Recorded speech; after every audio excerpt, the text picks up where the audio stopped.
I've, 26F, been married to my husband, 29M, for almost 3 years now, and I've always known that my husband's family doesn't really like me. My husband has 2 younger twin sisters, 23F, and a younger brother, 21M, and none of them seem to like me very much. The same goes for my mother-in-law as well. I've never been able to figure out why exactly they dislike me so much, but I was determined to fix it since I wanted to build a good relationship with my in-laws. So I decided to plan my Mill's 50th birthday party this year. My husband advised me against it, saying that if his family doesn't seem to like me then I should just let it be instead of going out of my way to be nice and win them over, but I ignored it since I really wanted to be on good terms with them. I'm just a people person and I couldn't stand the thought that these people seemed to dislike me for no apparent reason, and I had to make it right. So a few days ago, I started planning for the party and even tried to get my husband's siblings involved, but they weren't interested at all and told me to do it all myself if I wanted to. I booked one of my Mill's favorite restaurants where she and her late husband used to go on dates all the time and paid for all the food and decor well in advance. In fact, I even overlooked it all myself and made sure that all of it was up to my mother-in-law's taste and standards, as she was really particular about things like these. I even invited a few of her closest friends and some of our relatives after consulting my husband regarding who she'd want there.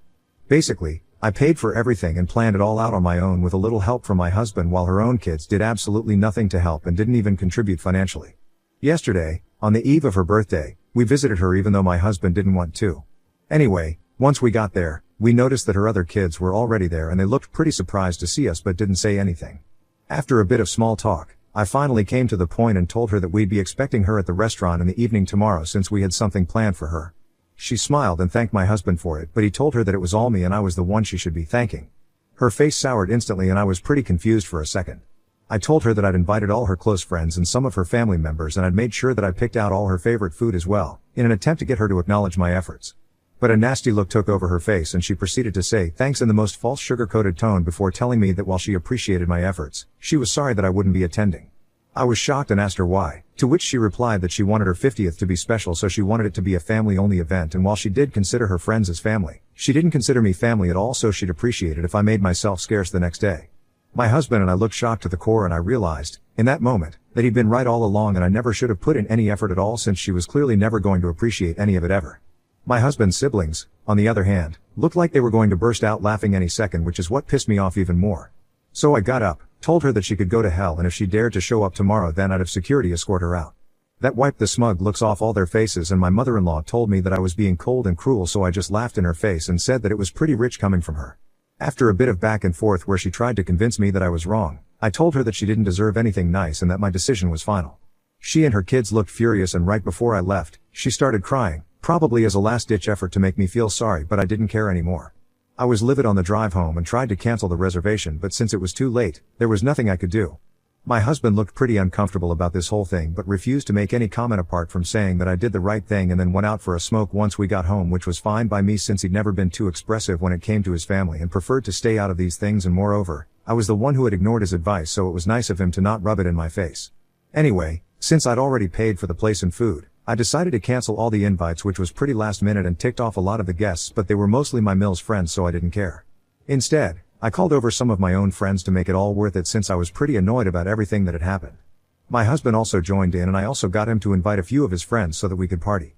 We got rid of the decor just in time before they came and had a total blast. I posted all the pictures after I came back home today, and my sister-in-law texted me saying that I'd ruined her mother's birthday and said that it was incredibly selfish of me to use the venue for myself, especially when I knew how much it meant to my mother-in-law. I don't feel particularly sorry about what I did and think it was perfectly reasonable, though. I'm just hoping I'm right. Ida for canceling my mother-in-law's birthday party that I'd planned after she told me that I wasn't welcome there. Update 1. I told my husband about the message his sister had sent to me and asked him if I should apologize to his family, and he said absolutely not. In fact, he told me that he'd had enough of their behavior and thought that it would be for the best if we decided to cut them off entirely. This was a huge deal since his family relied on him a lot for money and stuff, especially my mother-in-law. My husband is relatively well off and runs his own company, so cutting his mother off would mean that she'd have to rely on her other kids instead, which was a problem as my husband's siblings were good for nothing and all switched jobs every few months. Truth be told, all of them were very dependent on them for money and stuff, so this was a huge decision. I tried to discourage him from doing so, but he was pretty adamant. I'm sure that there's something deeper at play here because, truth be told, I've always noticed that his family grew apart from him the longer we dated, and by the time we were getting married, he was quite detached from his family. It wasn't his own fault since I remember him telling me several times that he would invite his family over for dinner while we were dating and even in the initial stages of our marriage, but they'd always make up some excuse to avoid it. I was sure that I was part of the reason as well, and that was another factor that made me so desperate to build a relationship with my in-laws so that my husband could also reconnect with his family. I'm quite sure that there's something that my husband isn't telling me or hasn't told me, because he's not the kind of person to simply abandon his family. He used to tell me earlier about how much family meant to him, and so this sudden decision, although fair in light of how my mother-in-law treated me a couple of days back, is very strange and out of character for him. I'm determined to get to the bottom of this because I don't want my husband to be miserable because of me or resent me in the future. I'm just hoping that he finally feels comfortable enough to tell me what made him take such a drastic measure now. Update 2. After a lot of pestering him, my husband finally opened up as to why he's cutting his family off after all these years. I knew that his father had passed away when he was 21 and his siblings were all in school back then. His mother had never worked a day in her life, so naturally, it was on him to get to work and be the breadwinner of the family, since the money his dad had left them wouldn't be enough to cover it all. He worked hard day and night, and finally, when he was around 23, he found some investors for his startup and things finally started looking up for him. He went from just getting by to flourishing, which was great for him, but it made his family immensely lazy and materialistic. Now that he was making more money, they started getting more and more dependent on him, but he didn't say anything about it or protest, since he felt that he owed them this, as this is what his father would have wanted him to do. They also treated his girlfriends quite badly, since they believed that having other people in his life would distract him and his sole aim should be to provide for his family. This is why when he met me and it became clear that I wasn't someone they could just mistreat and drive away, since I was just that determined to be with my husband, they started getting annoyed by my very existence and tried to poison my husband against me. However, by then, he'd had enough, and there was a lot of fighting and bickering while we were dating that happened behind my back, where his family wanted him to break up with me, but he was intent on marrying me. Eventually, they started distancing him from themselves in an attempt to guilt trip him, but they still came to him for money. This tactic also failed to break us apart, and several years later, here we are, still doing strong. After the whole birthday fiasco, my husband told me that while his sister texted me to guilt trip me, his mother had called him up to do the same to him and was trying to emotionally manipulate him into leaving me since I'd insulted her. That's why he decided that he'd had enough of this and it was time to let go. I'm still in shock that his family put him through all of this, even though he was the one who's been supporting them throughout, and I've pretty much lost any respect I ever had for them because they're just plain greedy. I'm really happy that I decided to stick it out with my husband despite his family's attempts to separate us and drive me away so they could hog his money. Truth be told, I don't care how much money he has because I love him for who he is, and his bank balance has nothing to do with it. Now that I know the whole story, I'm surprised that he was able to put up with this and even keep it all a secret from me for so long to spare my feelings, since I'd wanted to have a good bond with my in-laws, but he knew that was never going to happen. I think he's making the right decision now, and that his family deserves to get cut off. They're incredibly selfish and greedy and have no respect for the one man who had their back for so long against all odds. Update 3. Today, my husband finally called his mother up and told her that he doesn't want to hear from her or his siblings unless they change their ways, and they'll also have to find their own source of income since he isn't going to continue supporting them his entire life. Just as I'd expected, this decision was met with uproar on their end, and I could hear my mother-in-law screaming at my husband even though his phone wasn't even on loudspeaker. There was a pretty nasty argument that broke out between them, and since I was in the same room as my husband, I heard every single word of it. My mother-in-law, obviously, tried to blame me for this and said that I must have influenced his decision to cut them off somehow. She also accused me of trying to break their family apart and said that my husband shouldn't let himself get manipulated by his wife. Again, the irony of her telling my husband to not allow himself to get manipulated was pretty funny to me. Obviously, my husband defended me to the best of his abilities and even told her that his siblings need to find decent jobs because they're all adults now, and it's pretty pathetic that they still have to rely on him to provide for them. She started accusing my husband of letting the money and power of being in such a high-paying position get to his head, and that I was also probably encouraging him to cut his family off, which is why he was treating his own blood so cruelly. It was all classic manipulation and emotional blackmail to keep him under her thumb, but I wasn't going to let that happen anymore, now that I knew what she and her other kids had been up to. When things started getting too heated and I could see my husband getting flustered and teary-eyed out of sheer frustration, I decided to intervene. I told her that my husband's mind was made up, and if she and her kids didn't get in line soon, then they'd be losing my husband's support forever. Now the ball was in their court. They could either behave like decent human beings and respect me and my husband to continue being in our lives, or they could be the blood-sucking materialistic Oz that they were and get cut out of my husband's life entirely. Having said that, I hung up and muted all notifications on my husband's phone so that he wouldn't have to deal with them for a while and had time to calm down. It's been an hour since the call ended, and we've kept our phones aside to watch a movie and keep ourselves distracted for now. Update 4. Since harassing my husband and ruining his day wasn't enough, my mill decided to bother me instead. After the movie ended, my husband decided to finish up some pending work and I decided to check my phone. I had several missed calls from my mother-in-law and innumerable texts saying absolutely disgusting things to me that were full of curse words from my husband's siblings. I wasn't surprised in the least, though, since this is exactly what I had expected they'd do. I just took screenshots of it all for later and ignored it. I continued to reply to work emails and stuff for the next 10 minutes, but that's when my mother-in-law called again and I accidentally ended up accepting the call. She then proceeded to say the nastiest things about me and my upbringing, calling me a manipulative and selfish gold digger who was out to ruin my husband. I didn't even respond to any of her accusations and simply waited for her to be done with it. When she finally seemed to run out of steam, I told her that everything that she accused me of doing was things that she herself was guilty of, so before pointing fingers, she should probably just introspect a little. I also told her that I was glad that my husband was finally getting rid of freeloaders like her and her other kids, since they didn't deserve to even breathe the same air as he did. Then I hung up and blocked her and my husband's siblings everywhere that I possibly could, so that they couldn't get to me anymore. It's just sad that people are willing to stoop so low just to be able to avoid doing any work for themselves. I haven't told my husband about his mother calling me up yet because I just don't want to stress him out even more. But if this happens again, then I'll definitely be letting him know and ensuring that they're out of our lives forever. They have absolutely no right to disturb our peace in this manner.